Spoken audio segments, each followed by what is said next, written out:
Hello. Word of the day for Cotton Candy Clouds podcast is Flâneur. It is a person who lounges or strolls around in a seemingly aimless way, an idler or loafer. And gosh darn it, that's what I feel like for this rest of May.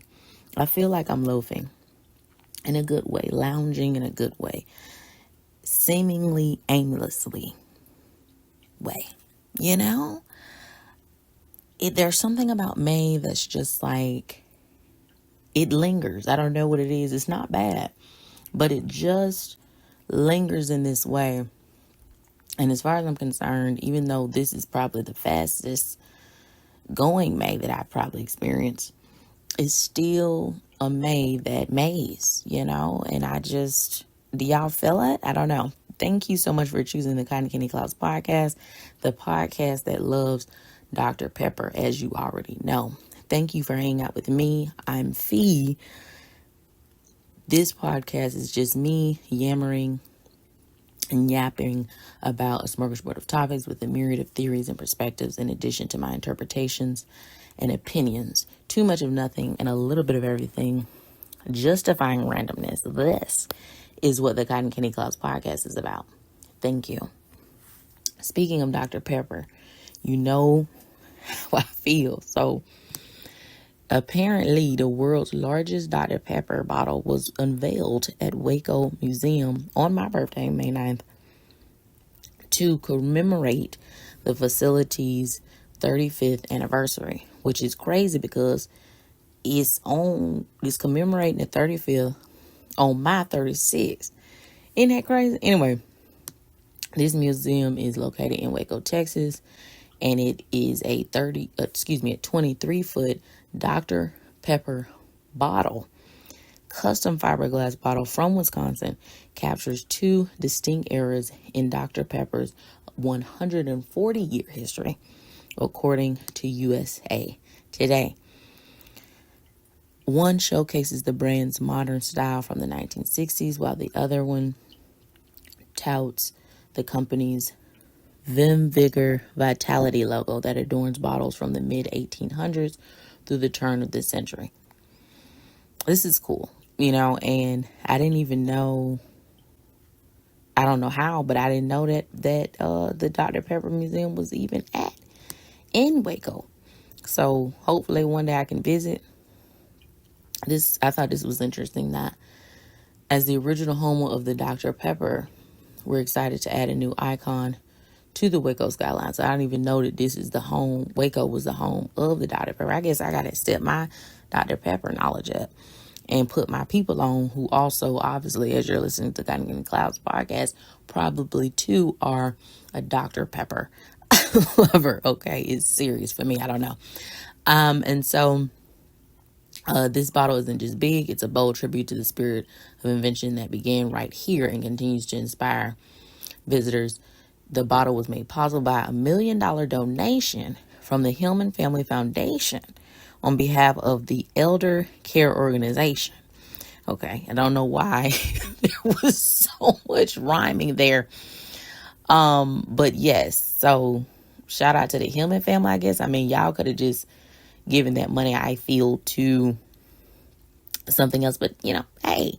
So book of the month, as you know, we've talked about, is The Neighbor Favor.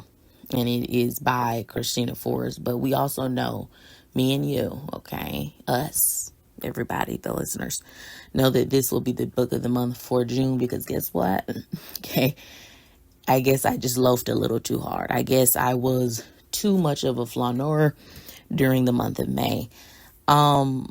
Speaking of books, if you are a consistent listener, if you've listened to the Cotton Candy Clouds podcast last week, you'll remember that Pizza Hut is bringing back their book at summer reading enrichment program that runs June 1st through August 31st. If you have any children, I think it's preschool to middle school, let them get into that. But I don't know if y'all like Pizza Hut like this, but what Pizza Hut is also bringing back their traditional Pizza Hut franchise with the salad bar in the middle and the arcades and the booth seats and the bell lights. I think like the whole original traditional Pizza Hut, and I hope even the building, I'm assuming they got to, because the mess they got now is so you can't sit in there. You can barely sit in there to wait, but they're bringing it back. So I don't know who's a part of the marketing for Pizza Hut, but I shout out to them. You deserve whatever raises you get. Hopefully they give it to you, because y'all been on it. You bringing the bucket back. You're bringing back the traditional Pizza Hut. These are the things that the people want, especially in the midst of it all. You know what I'm saying? These are the things. It's the little things. It's the nuggets in this world, on this land. Okay. So I saw an article, I think it was last week, and I'm so excited to share it with you, but I'm not going to. So here's the thing. You can go on Blue Sky, Facebook, or Twitter, and I'm going to post the article, but I think the headline is hilarious. I read the article, it's blah, whatever, but again, if you've listened to the podcast before, you know what I'm about to say. It's something I've talked about. Anyway, to make a short story long, the article was was headlined that Target doubles their growth forecast. Okay. Target doubles their growth forecast. Now that didn't you remember when I talked about how it was propaganda, it was marketing, if you will, that at Target had released those articles like, oh, we're suffering and the boycotts and what do we do and all this mess, all for them to be like, hey, and again, I haven't done the whole deep dive, and I probably never will, but if you know, headlines, articles, sometimes are paid for, and so it's like now Target has gone to the people and said, well, I guess, or maybe they did on their own. Nonetheless, the headline goes, Target doubles growth forecast. Now, the article goes on to say that even though consumers are low on funds and, the economy and all this, they're still expecting whoop percentage of an increase of profit. And I just think that is so funny, because I literally was talking about how Target is not suffering. All the Targets that I passed, nobody was ever boycotting, really, for real. I mean, obviously some people were, but not really. It almost seemed like an increase. I even said that, if I'm not mistaken, if you really about that and you've listened to the episodes, I've said that. I really, really said it. And it's just like, it just feels good sometimes to know that I do be knowing. You know what I mean? And I think everybody can agree that that's a great feeling. It's not fun sometimes because you're met with criticism or people just don't believe you. But yeah, I knew. So whether, and let's just be honest, okay? I have my thoughts on boycotting. I do believe that in terms of I do believe that boycotting is probably one of the best, corporate boycotting is probably one of the best forms of protest, one of the best forms of galvanization. But at the end of the day, do I truly believe that in my timeline, in 2026 specifically, are people strong enough to do such a thing as to take their money out of the pockets of corporations? No. But the sentiment is so hopeful, and I'll never give up hope. I never will. And even with me never giving up hope, I know that, and I knew that Target was still making their coins, okay? Speaking of costing things, okay, so everybody knows, right, that FIFA, the soccer situation, is happening. It's coming. It's happening. And in fact, apparently it's coming June. It starts June 1st too, just like the bucket situation. Now, if you're in my state, Georgia, they have been just starting construction. I've talked about this. They just really started construction. Maybe the end of April, maybe. Apparently they had 7 years, my goodness, to gather themselves, all the states, to gather themselves. Because I don't know about what the other states are going through. I don't know. I think it's New York, New Jersey, and somebody else. I don't know if they've all gathered themselves, but I know Georgia did not. And even I think this weekend they're still trying to construct some stuff on one of our very busy highways. But with all of the cleaning up that they're not doing right, and then I have to take a pause real quick because they're building all the things, but then we recently had some rainfall and then it flooded, and it's like, okay, 7 years of preparation. Okay, so then I saw an article that was talking about how, and this was an old article, but apparently it was not a real article. It was like a fake, which I hate this now, a fake article. So I'm glad I looked that up. But it was saying basically that the people who were buying the tickets for FIFA were trying to take them back and got their money back because in the viewership or whatever, the travelers, everything, they're getting their money back. So that was a rumor because apparently the tickets for FIFA are non-refundable, right? However, both New York and New Jersey are suing or trying to take the FIFA whole corp or whatever to court because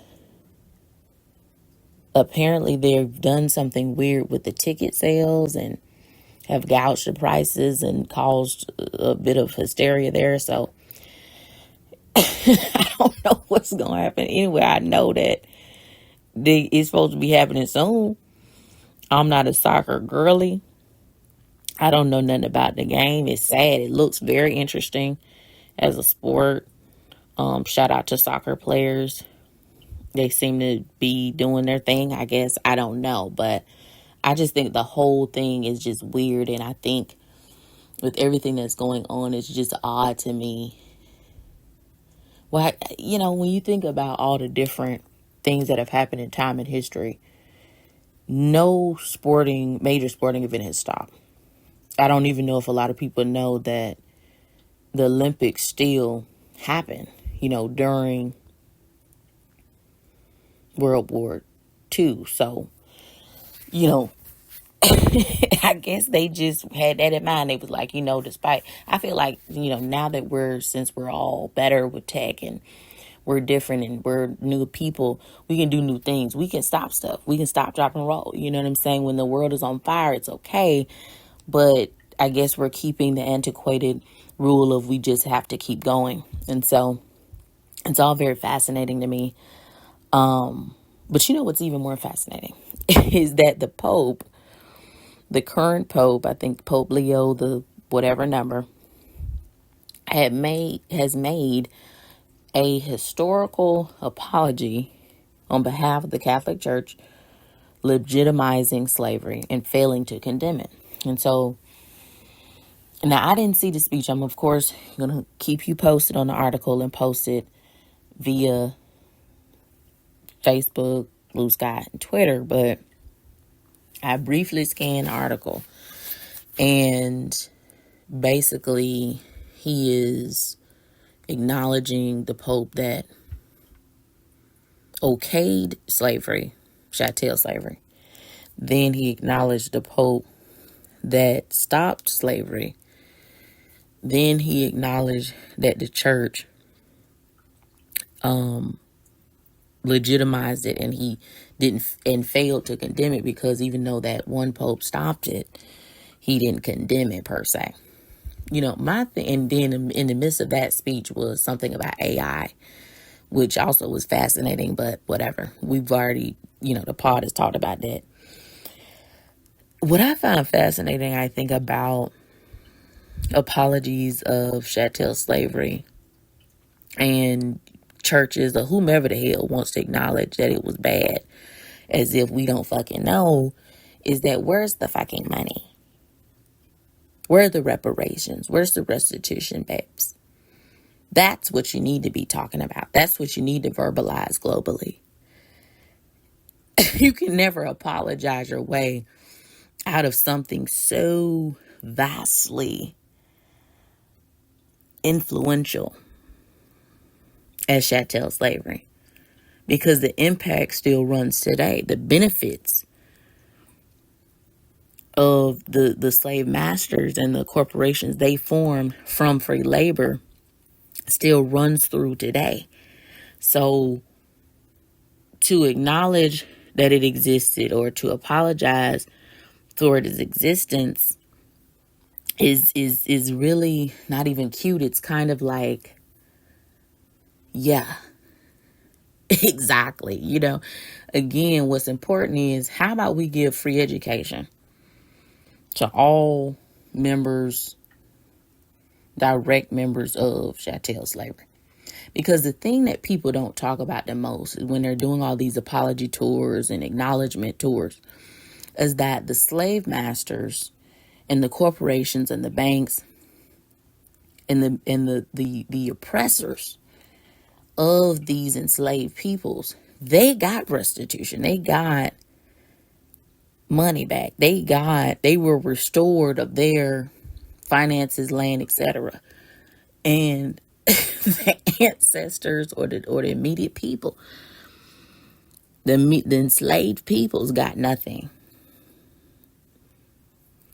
except for more harassment, more types of slavery, Jim Crow. You know, it's just like, okay. And I hate to add on to this.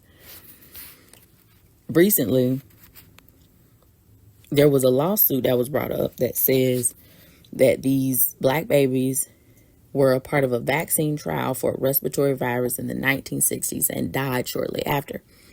Their family said that they had been unaware of the trial until recently, and they were unknowingly enrolled as test subjects in a mid-1960s vaccine trial for a respiratory virus and died shortly after. And apparently, due to these babies dying, they took parts of these babies and used them to facilitate a better vaccine. So it's basically Henrietta Lacks. If you don't know who that is, I'm sorry to you, babes. But it's a Henrietta Lacks but black baby boy. And it's just like, wow. And new things are being unveiled. And even though this was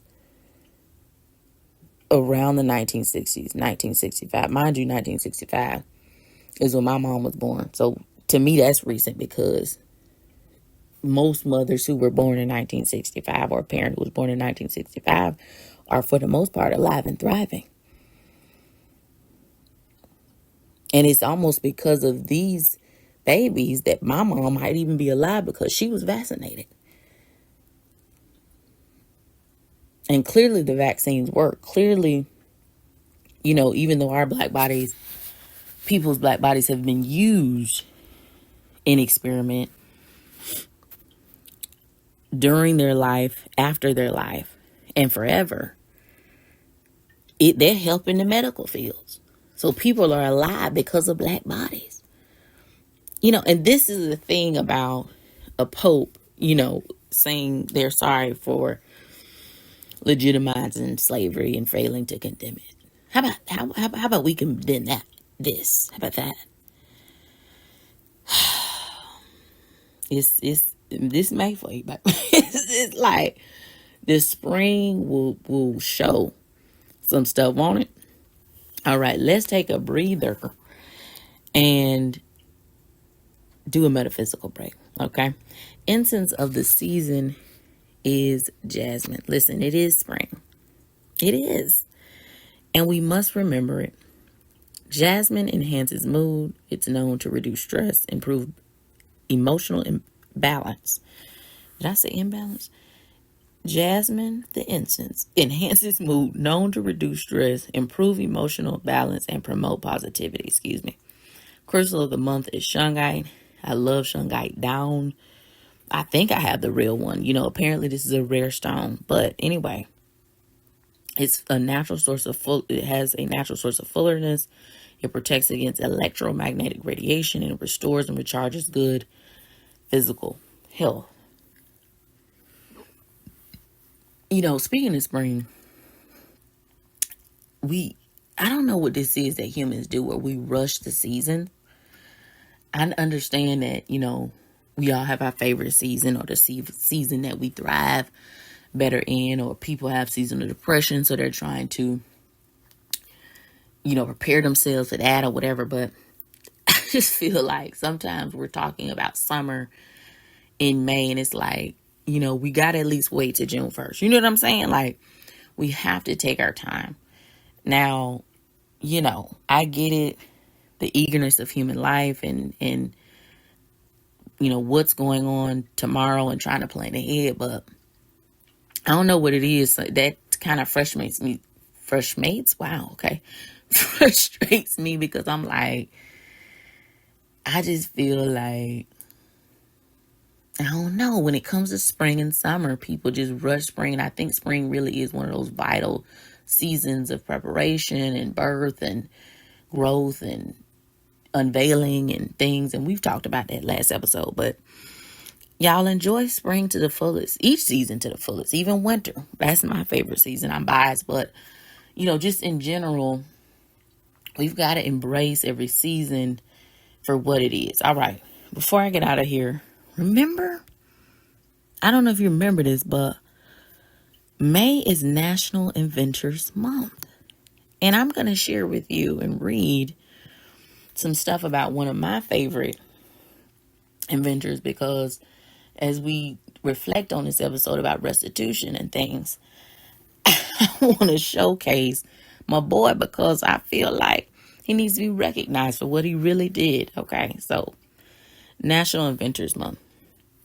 I don't know if you've heard of this guy or ever, but his name is Lewis Howard Latimer. Okay, he was born September 4th, 1848. He was a Virgo. Okay, let's just put it out there. Now, listen. After receiving an honorable discharge from the U.S. Navy in 1865, he gained employment as an office boy with a patent law firm, Crosby, Halstead, and Gould. I guarantee they still alive today, but just the names changed. And again, we talk about these black bodies, even their minds, because your brain is a part of your body being utilized. Anyway, he learned how to use a set of square, ruler, and other drafting tools. Later, after his boss recognized his talent for sketching patent drawings, he was promoted as head draftsman.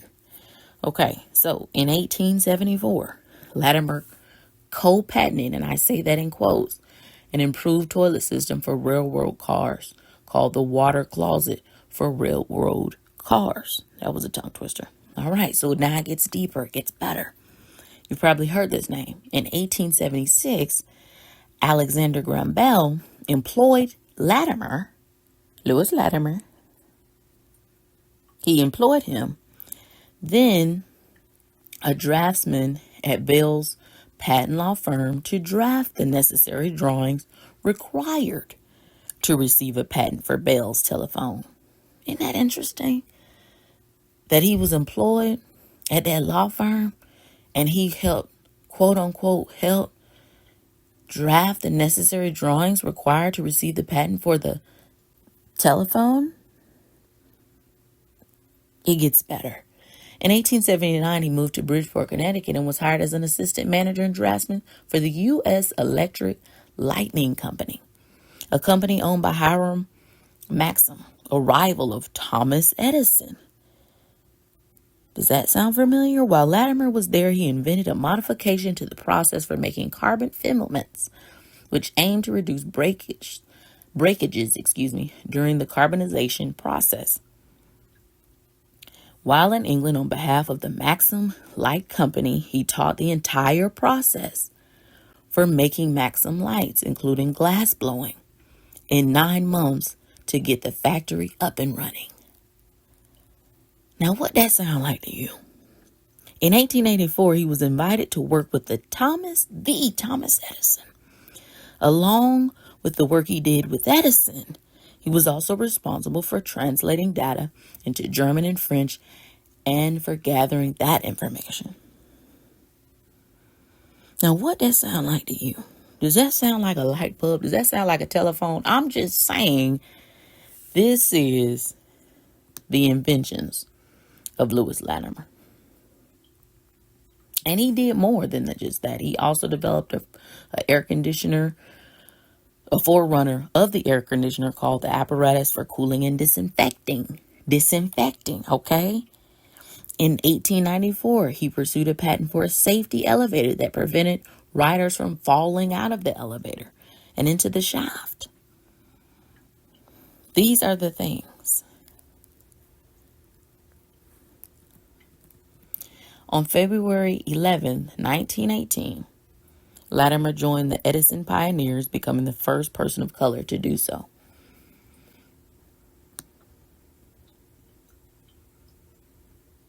Anyway, listen, that is the life of the man we know as Lewis Latimer. In my head, the inventor damn near of the telephone, and clearly the inventor of the light bulb, the one that we know of today.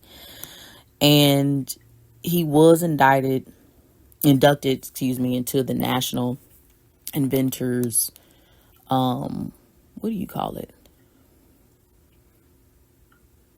The National Inventors Committee? Foundation?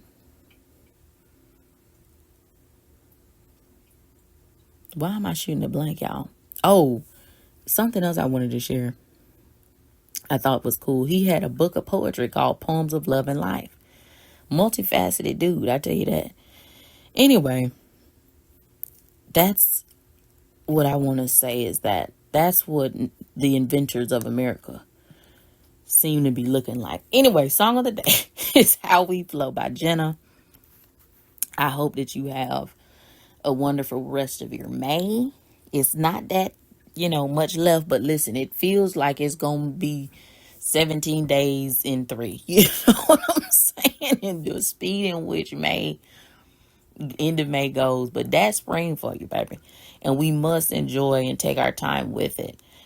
Thank you so much for tuning into the Cotton Candy Clouds podcast. I will see you on the other side of June.